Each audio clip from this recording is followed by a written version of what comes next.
Control.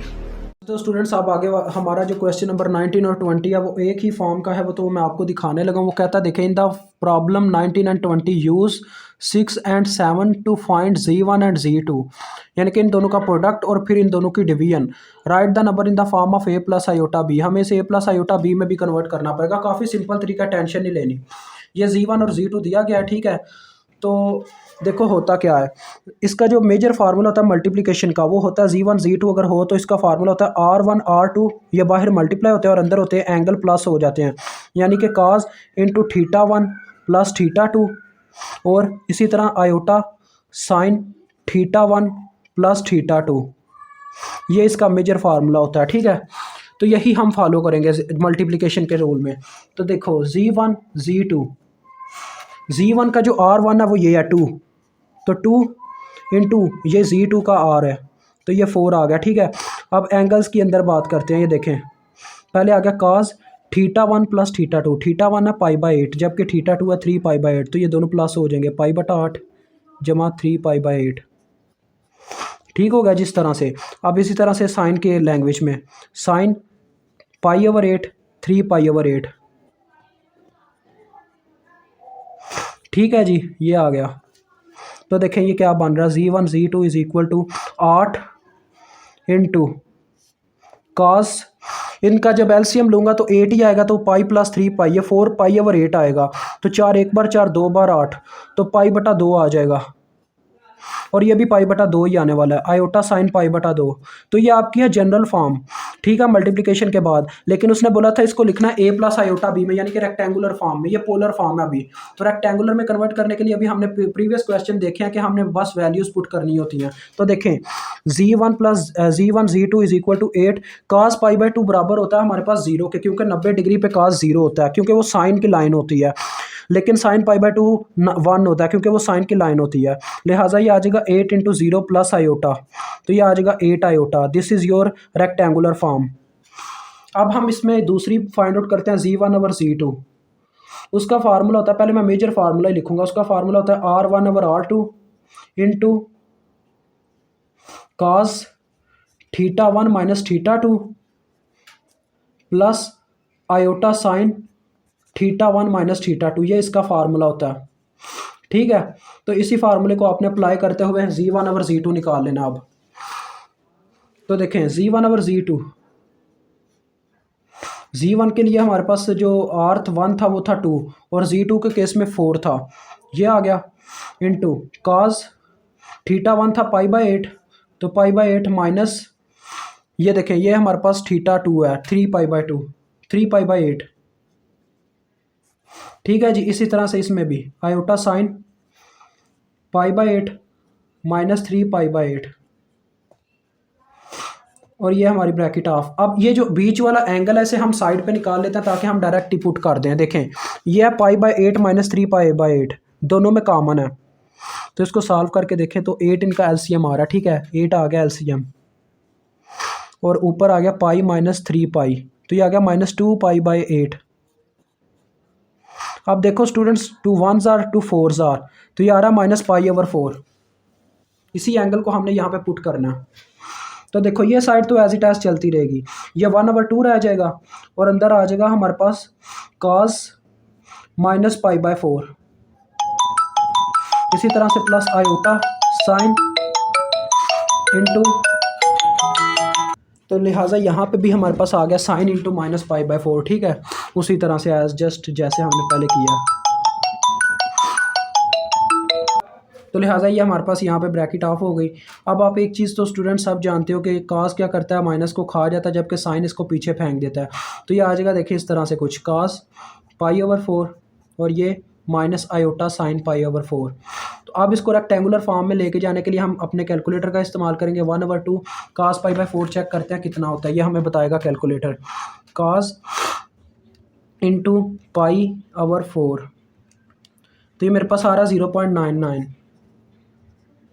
अब इसको check करते हैं, माइनस साइन π/4 करना है तो बस डायरेक्ट लिखेंगे यहाँ पे साइन इसकी जगह डेल, और ये आ गया साइन, तो ये आ रहा है 0.01, यानी कि -0.01 आयोटा, ठीक हो गया। अब 1/2 से बस डिवाइड करना और हमारा आंसर आता जाएगा। देखें 0.99 डिवाइडेड बाई 2, तो ये क्या आ गया 0.49 यानी कि 0.5 माइनस आगे 0.01 को हमने डिवाइड करवाना है 2 से,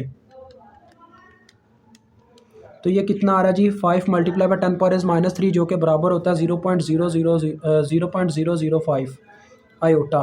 तो ये आपके पास जी आ गई है इसकी रेक्टेंगुलर फॉर्म। तो इसके बाद क्वेश्चन नंबर 20 है, को सेम एज इट एज ऐसे ही आपने उसे भी करना है। तो स्टूडेंट्स मुझे उम्मीद है आप वो कर लेंगे, इस वजह से मैं उसे ना यहाँ से स्किप कर रहा हूँ। बहुत ईजी है, ऐसे ही आपने फार्मूला अप्लाई करना है, तो आप उसे कर लीजिएगा।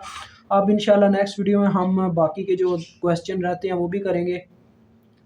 या यार अभी 5 मिनट की वीडियो हुई है, फिर आप लोग कहते हो यार कि आपने करवाया नहीं, तो मेरा दिल कर रहा है चले कुछ ना कुछ कर ही देते हैं उसके अंदर भी। तो चले यहाँ 20 क्वेश्चन भी करते हैं यार, दफ़ा करो, छोड़ना आप क्या है। तो इसमें हमें z1 दिया गया है जी √2 इंटू कास π/4, साथ में प्लस आयोटा साइन π/4, और z2 फिर दिया गया है जी, उसमें √3 दिया गया r2, और अंदर एंगल दिया गया कास π/12। क्योंकि ये देख के भी आपने यही कहना कि आसान आपने खुद कर लिया और मुश्किल हमें दे दिया है, तो इतना मुश्किल तो है नहीं है, पर फिर भी मैं आपके लिए कर रहा हूँ। तो लिहाजा देखिए सबसे पहले हम इनकी मल्टीप्लिकेशन का फार्मूला लगाएंगे, z1 z2 आपस में मल्टीप्लाई, तो वो फार्मूला अप्लाई हो जाएगा, यानी कि r1 और r2 आपस में मल्टीप्लाई होंगे, √2 मल्टीप्लाई विद √3 जो कि √6 आ जाता है। उसके बाद काज इनके एंगल प्लस होंगे, आप जानते हैं ऊपर हम ये फार्मूला लगा के आए हैं अभी अभी, वो देखें काज θ1 प्लस θ2। तो π/4 में जब π/12 ऐड किया जाए तो देखते हैं ये क्या बनता है,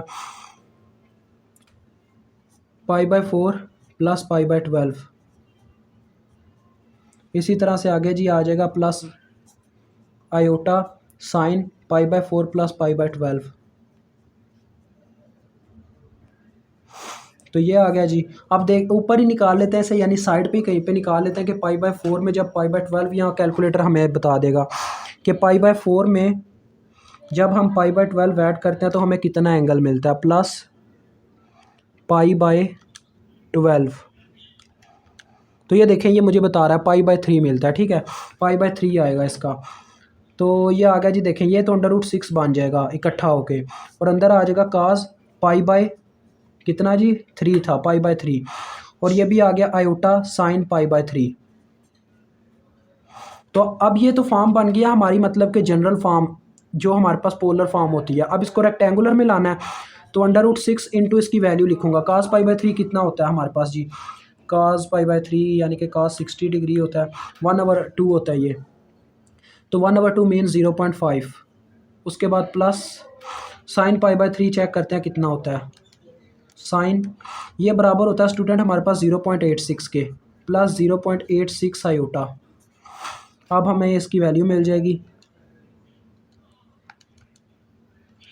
तो ये आ रहा मेरे पास 2.12 आयोटा, और पहले वाले की बात करूं तो चेक करता हूँ वो कितना आता है, √6 मल्टीप्लाई बाय 5, नहीं 5 नहीं है 0.5 है मेरे प्यारे भाई, 0.5 है। तो ये मेरे पास आ रहा है 1.22। तो देखें ये इसकी फॉर्म आ गई है। अब जो दूसरी फॉर्म है वो अब बनाते हैं z1 ओवर z2 यानी कि डिवाइड वाली फॉर्म। उसमें क्या होगा जी √2 से √3 डिवाइड होगा, यानी r1 ओवर r2, और अंदर एंगल प्लस की जो बजाय माइनस होंगे, यानी कि कास θ1 माइनस θ2, यानी कि π/4 माइनस π/12, और इसी तरह से प्लस आयोटा साइन π/4 माइनस π/12। ठीक है जी, तो इस तरह से होंगे। अब ये कैलकुलेटर ये भी चीज़ हमें कैलकुलेटर ही बताएगा कि π/4 माइनस π/12 कितना होता है। तो कैलकुलेटर पे ही आप डायरेक्ट पुट करें, π/4 माइनस π/12, तो ये देखें आपके सामने π/6 दे रहा है इसमें। तो देखें z1 ओवर z2 ये एज इट एज चलता रहेगा, और इसका अंडर रूट अब मैं कॉमन करने लगा 2/3, ये ऐसे आ गया, और अंदर आ गया काज π/6 प्लस आयोटा साइन π/6।